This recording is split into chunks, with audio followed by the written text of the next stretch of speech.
Халық пен мемлекет алдындағы еңбегі үшін Абай қаласының құрметті азаматтары марапаттау рәсімі салтанатты жағдайда өтті. Қаланың мәдениет сарайында өткен мерекелік іс-шара турасында келесі бейнесюжетте.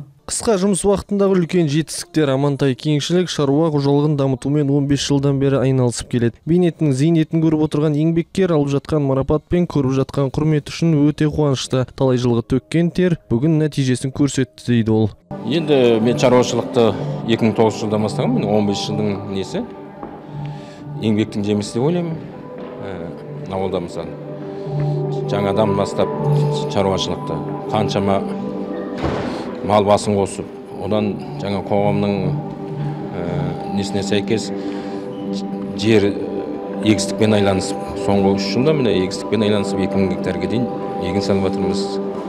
Сол еңбекті бағалап атқан шығар. Рахмет деймін аудан незілеріне, басшыларына. Что бағалап еңбегімді осылай нетіп жатқан. Құрметті азаматтар, Абай мәдениет сарайында марапатталды. Іс-шара барысында аудан әкімі жиналған көпшілікке құрметті азамат атағына таңдалып алынған үміткерлер жетістіктерін ұсынды. Құрметті азамат атағы мысалы ауданның, қаланың немесе бүкіл облыстың дамуына үлес қосқан үшін халықты сауықтыру жолындағы еңбегі, азаматтардың құқықтары мен заңды мүдделерін қорғау бойынша қоғамдық қызметтегі жетістіктері немесе өңірдің рухани және зияткерлік әлеуетін дамытуға қосқан үлесі, қайырымдылық қызметі, қоршаған ортаға мейірімділігі немесе белсенді қызмет үшін беріледі. Құрметті азамат атағы өмір бойына беріледі және иесі қайтыс болғаннан кейін де отбасында естелік ретінде сақталады. Абайдың құрметті азаматтарына арнайы куәлік, медаль және гүл жиынтығы табыс етілді. Марапаттау үшін Абай ауданының әкімі Сәбит Оспанов пен мәслихат төрағасы қатысып, барлық қатысушыларға сіңірген еңбектері үшін алғыс айтып келе жатқан мерекемен құттықтады. Мемлекет басшысы біз үшін Қазақстанның тәуелсіздігі бәрінен қымбат. Осы тұрақсыз құбылмалы әлемде Қазақстанымыздың бізден басқа ешкімге керек емес.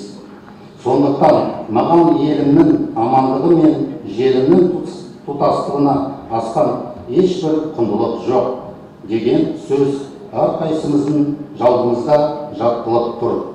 Құрметті қауым, республика күн мерекесі құтты болсын. Әр шаңыраққа бақ-дары ырыс ұяласын. Елімізге тыныштық, халқымызға береке, бірлік, еңбектеріңізге табыс, игілікті ғұмыр тілеймін. Ресми бөлім соңында қонақтар үшін қаланың шығармашылық ұжымдарының қатысуымен концерттік бағдарлама өткізілді. Ал барлық тілек білдірушілер құрметті азаматтармен естелік суретке түсуге мүмкіндік алды.